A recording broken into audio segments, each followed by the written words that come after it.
BOCAT TV Nera Lakati amanya gange nze kawali Isaac Keys nga nine International Joseph Chameleon. Mr. Gwanga mujje. Mr. Gwanga mujje. Kuli kayo nate. Melody gwe nawe ya Junior Gwanga mujje. Navuddeyo.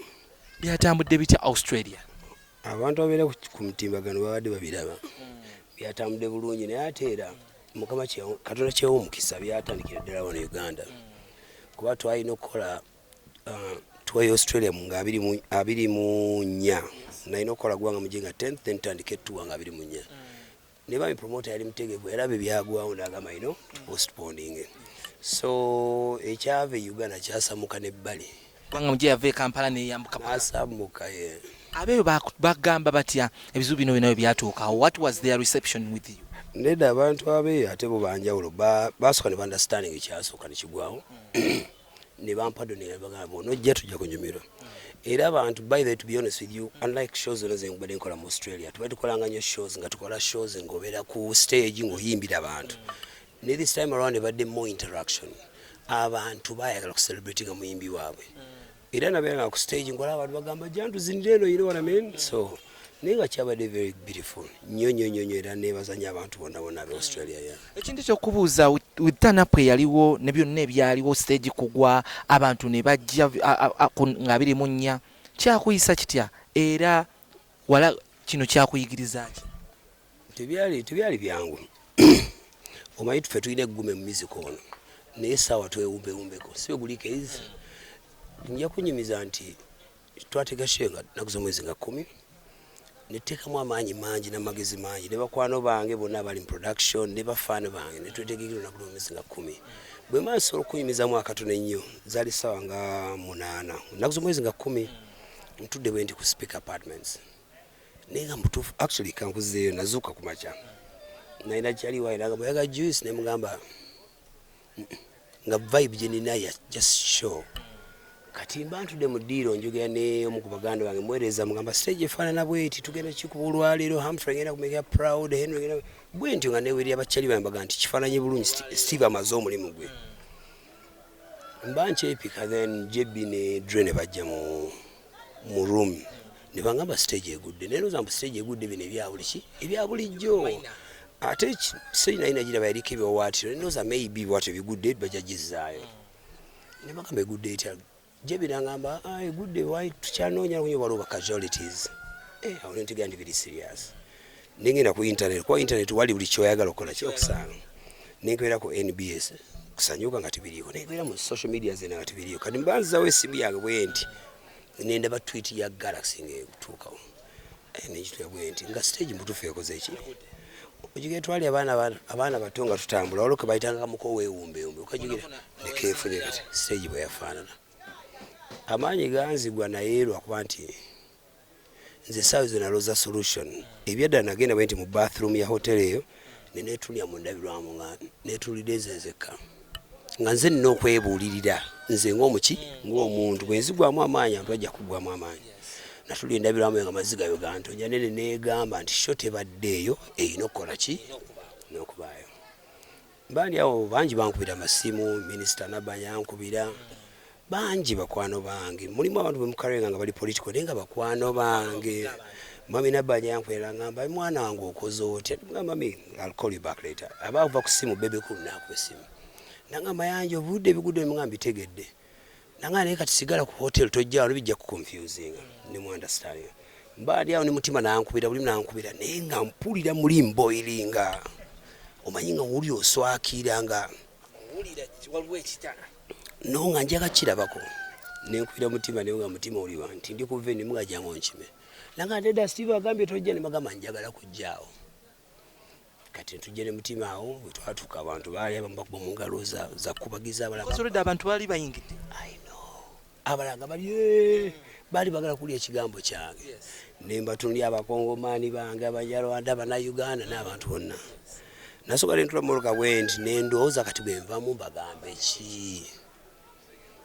dene ezikiza nkiganye kirida mulala nenfuluma nembaga muje twogere nenga njugenda ba Steve nembabuuza tulina date baluga nti 24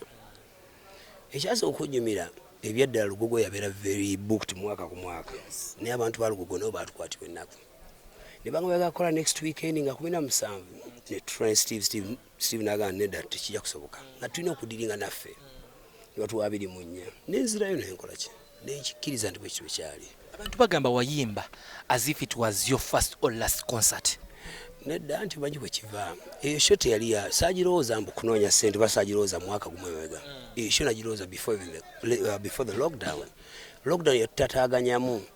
ate nja kugamba nange nalina amaddu agokulaba bakyali bange nokuddamu bayimbira again myaka 3 nga siyimba gyali too long. Your counterpart Bobi Wine navayo na nkiyita kubalaata n'abalaatira mu statement ye kuba ennungi nnyo kasate SULA stage wakitwala otya ali kati olaba ye muganda wange oyo sometimes alina okutegeera nti politician ate muyimbi kulwansonga nti politics ye jani ye empya gye yatandika eyakabye nnyo kuba alina abantu bayimirirawo bayagala okutuusa obubaka bwabwe n'okutuusa amaloboozi gaabwe naye nga tunatuuka ku politics twatandikira mu kutandika music era tutuusa amaloboozi g'abaki ng'abantu yabalaata no problem kaba abange yigana nti music takyamukwatako njako example nga njya kyogere ku BOCAT nti saayagala mpekalango saayagala ajabere ku show saayagala mbu kwayi nebyokola bingi naye nja nkujukize nti muganda wange oyo bwe yafuna ebizibu byonna byafuna Arua ye kenyini akimanyi ne mukyala we ne family bakimanyi nali ngenda gera US nali yes ne tugenda mu ddwaliro you know sindi mubanja si mubanja naye njagala nnyo bw'aba ageza kutegeeza abantu nti atulumirirwa kibere exemplary nagenda ensambya nga mukyalidde nga kyaliwe kuba namulanga akubiddwa emiggo lwe bamusa ku military nengenda nebifaananyi mubirina mugere mwaka izo mbijjeyo saagendayo nga muyimbi nagendayo nga amanyi mukwano wange bwe twatandika olugendo nga tetulina yadde nothing saayagala nkubira essimu saayagala ajje ku show bw'aba tayagadde naye mulimu ke bayitaako obuntu njagala ogambe nti olumirirwa abantu ng'olumirirwa ne banno si muvuluga era show teyaliye bw'aba teyajja no problem bw'aba bamulaba ku social media nga yaliko no problem bamala ku yali alabaka kusanyuka live yeah it is okay but realistically show yali sawa za kiro nga tayira jjo byali akola so ze kyenja okumugamba nti bro nze nkyali kyaliwo kuba bwe nakukyaliya mu ddwaliro wali tonnanyima kaadiyo bwali wa Sseruganda you know what I mean so kati ebintu embireke tulimba mbu byakabi nnyo nti bw'okubira Chameleon ofuka wa wansi oba bw'olumirirwa Chameleon Katonda ono yagera tetumanyi bizibu bitugenda kweŋŋanga mu future ate tetulina nti no nti ngenda kujja nga ekizibu kimwe ŋŋanze ndeete kino wandeete kiri but realistically bwali buvunaanyizibwa babakwano bange twatandika nabo olugendo okumbudaabuda n'abalala si yekka abamiisaaki bonna David Lutalo twalinayo ku sheeno bami ng'agisapootinga teyasobola kujja naye saamunoomera saamunyiigira because yo ke mazima nange n'abantu bennumirirwa abatagwanidde kulumirirwa naye nga mbalumirirwa ng'omuntu kezi nja tubeerewo amazima tuli ku BOCAT wali wakajja mu industry eno nakano saagala okajjewo wali wakajja mu industry eno ng'oli young journalist mangu nnyo nengeno mubankunoonyaako ne banga nkeiza afiiriddwa maama we I came kuba buntu lwaki nfuutuka esseguku nenkuyitako ng'afiiriddwa kati same story tubeeremu n'omutima gw'obuntu era mugala Mr. Kyagulanyi simuyinako issue but I am not even complaining naye certain things are just handy kale bwe tudda mu kyago nti abantu baakuŋŋaana walizedde obalaga nti kyali mukwano gwange you know what I mean kuba baakuŋŋaana bali tebakusuubira nayo but it's an advantage however kyaduma nnyo nengamba no ekyali gwe nakyali nga bamukubya emiggo neewuunya but at the end of the day tujja kutambulira mu kkooli ya Katonda and things will put themselves in place. Kale tuogwedde ku senior Bobi Wine naye ne Gravity n'avaayo gwe wasitulako andi kati bonooza ate mu mboozi ya Gravity bw'okola nsobi ensonga ya Gravity nagibannyonnyola dda mulekera wate okuzzanga mu mboozi gye nannyonnyola edda eyo point twaginnyonnyola neggwerayo Let's not dance about the same things. Uganda baga ndivumbula kiwali olabye wakiraba laba ekipya ekyo nakibanyonnyola nakugamba nti mutuufu mu mbeera ye buli omu alina obwakabaka buli omu alina buli lusozi lulina empologoma yaalwo kati temumalaako ddembe muleke agere mu maaso nga naye abuulirira kingdom ye nange nsigale neki tetuddamu ebyo kuba musajja tajja kuloza nti muvoola oba mulinnyirira oba ekirala nja kuba nga mubanja ate nga sina kyemubanja alina okwekolera n'okwekolera. That's about it. Oba okyayimba oli mu vibe ez'amaanyi ennyo ne bapozingamu ne baga Chameleon, we have a surprise for you. Abaana ababa b'entumbu ezo ne bakuweereza video wawulira otya kubanga emotionally wakola bwoti n'ogamba tugende mu maaso katupakase anti kati kankunyonyi lwaki tateekawo katupakase kuba y'ensonga ya life. Singa Muzeeyi Mayanja yavuga zibenze zaali ku mulembe oba singa yanywa bbiya oba singa yali musajja atali responsible saali baddenze ayina n'ebintu byerekereza n'aga nti ekyo sijja kikola abaana bakole ki kati nange ng'oggyeko nti music annyumira nange obuvunaanyizibwa bwange kati buzivaakola ku ssaawa ezibandaga bakama bange abaana bakama bange bwe bakama bange family yange bakama bange kati bonna batunulira ne ngamba you know what sijja kumala budde katupakase ali program abula ennyimba meka 11 nga tumuteekaawo. I know just kuba nange nfuna motivation bwe ndaba abantu abo bakama bange benkolerera ya. Don't you think your brand is more sanitized nga ogikeeping de bweru walugenda badde njoga kunangamba Chameleon atunyumira nnyo olusi nga ali bweru kubanga tewabako bimutaataaganya siwe kiri nkifunye bulungi nnyo. Basically yagambye ekigambo kyalina agamba alinga agamba nti Chameleon n'okufuna obudde neewummuzaamu naye realistically industry abantu gye bandekera obwomu okitegeera nga nze nino girwanirira from left right and center nze ninga sikaali waayo kati bwempummula bajja gibba kati kangu example nalaba abantu bagamba nti Chameleon yajuza n'okusinga Wizkid yajuza nga babubi 40. What does that mean to you? Nti neeyimirira ng'oggyeko nti Chameleon yakubiza abantu bafani bange mwana tuli bakabi nnyo abantu walina watono mwebale nnyo ddala naye ekyo nakyo kyongera ku Uganda music industry. Nina bakwano bange bangi bano baleeta balese binimani balese bla bla bla bla. Uganda twesobola tetuli balema nga twekunze nga twekozemu omulimu nga tuyimba ebintu ebinyumira abantu nga tuli discipline tukola service ennungi. Lugo gali mu Uganda ffe tulina okusooka omufukamiza nga tebanakola ki lwakwate mwaga kulaga abantu mazima mudde mubalage abayimbi abalaba aliyo abali international batalinze maybe nze nyizo kwa nesudia mudde mubalage byagenda biteewono newono kyekyali mu legend gwanga mu kikulaga nti bana Uganda ffe tulina omukono ku industry yaffe ofuna bulungi kati esaawa case kusamba tayi naye kugamba kati ombuuzi ebintu bya gravity ombuuzi that is in the past ebyo bikwata ku yetu tulye industry yaffe nga industry as a big industry mwabadde ku Purple Party Dubai ba journalists mwena mwagenze what a great feeling nalabeka kalaamu namwe nga mutwala headphone you know nebakifuula headphone but aguge maanyi ga industry tambulya waki otherwise Douglas yaligenza yekka jukira katanga gwa mujena bagamba case mwe ne mkwano ali kamera nembaga mumpeemu mwampa mwera mbebaza namwe naye bro temuwa munzenze kanabala tubakole ki tuve mu music wo okutunda obutungulu okutunda emirengo tudde music we w'abantu bali banyera kujja gwanga mujje mu nyumye enyo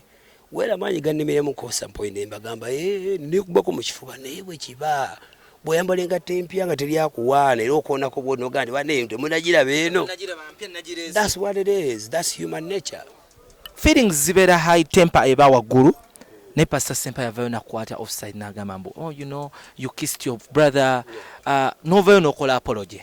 Pastor Sempa ekisooka mukulu wange naye apology nagikola era bannayuganda bagifuna and I meant it. Lwaki abannayuganda bano bakusonyiwa nnyo? Because osonyibwa bakimanyi sikola kintu kyankalakalira. You walk away with everything. I don't walk away with everything. I am blessed and favored. Ate bwe ngamba sorry I mean it. Katika kwa example ya Pastor Sempa. Pastor Sempa mukulu wange mumanyi personally. Yandopo omusango. Naye amidst that Captain Mukula nankubira. Captain Mukula abantu basomula politically or whatever. My brother Captain Mukula mumanyi nga nkyali myaka 3 ena. Ye musajja yasooka kungulya ku bimbo ice cream. Nga China bimbo ice cream wali ku nga ku National Theatre abayitani nderabira oluguudo baluyita kati nze muzadde wange mukwano yankubira essimu n'angamba Pastor Sempa akulopye but I would think Joseph wakoze ekintu ekyo I don't know for what reasons but be bold enough and come out to the public and clear the air blood nasanyuka busanyusi abantu benye banvunana nabeera ne wizo okuseera tukola ebintu ebya whatever it is bebaire abe bantu abanvunana nga nfukamiride Range Rover bane buli mwaina gwatwala essanyu lye kakalamu asokubanga oba Keizi oba JB oba Basiima oba Mutima osogulya mukyala we mmotoka nagamba kungulide mmotoka ngenda kuwa abalongo excitement mwogeza byataasole bakwano bange na passing apology yange naye baganda bange bambirirawo ba stage egudde nga abantu boogera ebisongovu wizo yajja ku gundi hotela gundi go speak nga akaba maziga nanga Joseph osobodde otya ne mutunuulira yo nakola ekikola kyali kive mu society yaffe bwe bakitwala nenkyetondera naye kati mbamu kuba kikonde bode mu Bible Kaini yasanyaga Abeli oba kati oba Abeli yo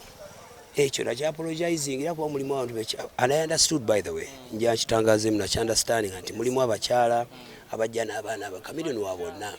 kati nomulegeraho omwaka nga alina okudda yannyonnyole nti mami why did Chameleon ekyo nenkyetondera bakwano bange bakama bange bakyali bange bonna mwenna but it was just pure love and excitement. And Kat Kalakata, we're very unapologetic. Dr. Jose Chameleon for you. Oinaye ebigambo byonna byogamba abana Uganda. Yeah, ebigambo binganza omuntu nja sijja kuma kubebaza. Nja nyo tukiriziganye ntino tuve ku ntegera ya sekino tuve ku ntegera y'okuba tuyine fitina nabadde Australia walayo ekizinga kya Australia ekyo kinene bwe kiti nekina abantu 15,000 katole kibuga ekimu kye nalimo nga kikalu ne ngamba why abantu 10 geno kikebere kuya 45 kati lokuba tufena twagala opportunities ezimu mujja mu ettima mujja mu buchayi mujja mu ebigambo mujja mu okubisanya bakwano bange dayo vumbule Katonda kye yakuwa bomalo kivumbula dayo bere mugumuyikiriza teri muntu asobola kugamba nti komaawo paka Katonda gandi nti komaawo ateze njabaga bakwano abanda Mungu yanyamba manyi okuyimba ndi musanyusa ebisigadde ebyannema binneme neja mpandika ekitabo fena kitulisoma mugaye nti there was once the great Joseph Chameleon. BOCAT TV Neera.